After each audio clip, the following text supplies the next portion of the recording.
Ya, pemirsa, kita tiba di segmen terakhir berita Satu View dan masih bersama wartawan senior Kompas Budiarto Sambazi. Mas Bas, sebelum kita masuk ke bahasan mengenai apa yang akan menjadi tren begitu di media atau berita-berita headline di media, kita lihat ada satu lagi stakeholder dalam kasus ini, dalam kasusnya Budi Gunawan, dalam kasus cicak buaya, apalah itu namanya begitu ya.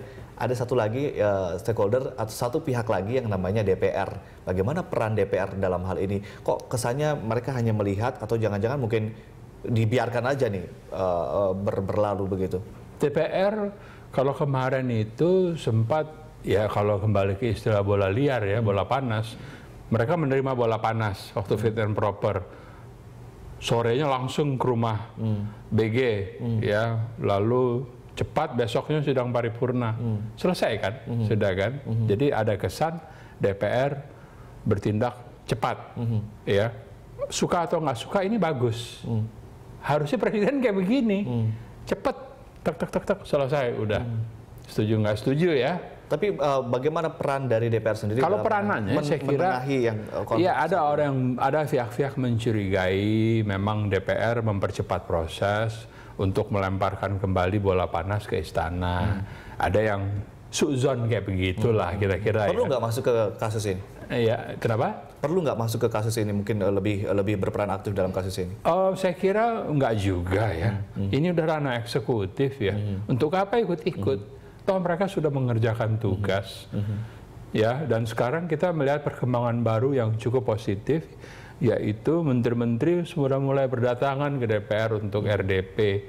Ya, ini kelihatannya ada semacam sinergi baru, harmoni baru antara KIH dengan KMP ya, walaupun mereka tetap berseberangan, tapi kedua pihak mungkin menyadari sudah ya.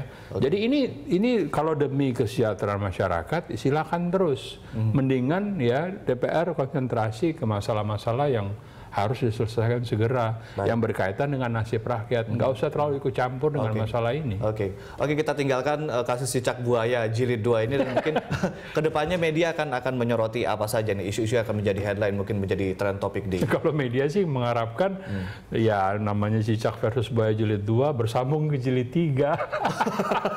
Artinya memang buat media ini ya menjadi ya santapan konsumsi ya jadi baru nih, jadi enak lagi nih kehidupan media. Denyutnya kembali berdetak ini. Nggak sepi lah berita. Iya, nggak sepi berita. Dan saya kira audiens juga sangat menyenangi, menyenangi dalam sebenarnya udah lelah ya. Begitu ya, Mas Bas ya. Kenapa? Meskipun sudah lelah sebetulnya dengan lelah tapi senang. Sebetulnya senangnya bukan senang terus tepuk tangan, senang karena ini ingin melihat siapa kepemimpinan seorang presiden. Siapa yang jahat, siapa yang benar, siapa yang baik. Itu udah lewat. Itu udah lewat. Benar dan jahat saya kira selalu KPK menjadi pemenang. Tapi mereka ingin melihat bagaimana presiden mengatasi problem. Ya, problem yang cukup pelik, yang menguji kepemimpinan beliau dalam waktu yang masih singkat 3 bulan. Test case. Test case ini bisa menjadi pola ke depan nanti adek. Jadi kita semestinya kita berharap ya demi kebaikan kita semua cepat-cepat selesaikan, cepat-cepat tunjukkan leadership. Jadi seminggu ke depan isinya media akan masih tertuju kepada presiden, termasuk pemeriksaan-pemeriksaan yang akan ada, serangkaian pemeriksaan. Semua akan diberitakan, semua aspek, semua perspektif dari kasus ini ya. Tapi semuanya akan berujung pada kemana presiden mau pergi dan bertindak terhadap siapa. Kemana presiden mau pergi dan membawa rakyat ini kemana? Nah, itu juga. Mungkin ada isu lain yang akan menjadi headline. Enggak, ini akan dominan sekali. AirAsia atau mungkin juga kita AirAsia relatif sudah agak selesai ya. Saya kira masih ada proses evakuasi jenazah yang agak sukar ya, itu masih diminati oleh audiens, tapi yang paling udah nggak dominan terlalu seksi untuk media mungkin ya. Ya kalau itu kita bersedih tetap ya, dan kita punya kewajiban untuk terus updating ini kan belum semua jenazah, baru sepertiga kurang lebih yang Betul. ditemukan, masih banyak 2/3 ya, seratusan ya.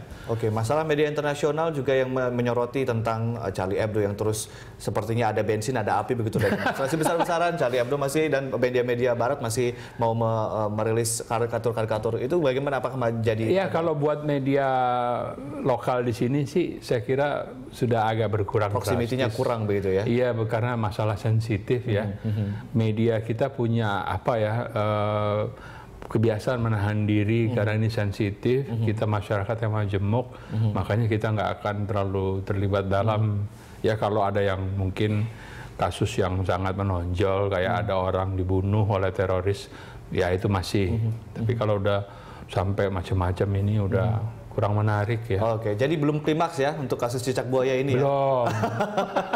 Masih premier. Nakal nih, pengennya jadi jilid 3. Oke, Mas Bas, terima kasih telah sharing bersama kami untuk Terima kasih juga, sukses untuk Mas Bas dan juga kita lihat bagaimana kemudian media bisa terus tetap kritis dan juga untuk membawa atau mengawal pemerintah, mengawal Jokowi, Indonesia ke arah lebih baik. Terima kasih Mas Bas.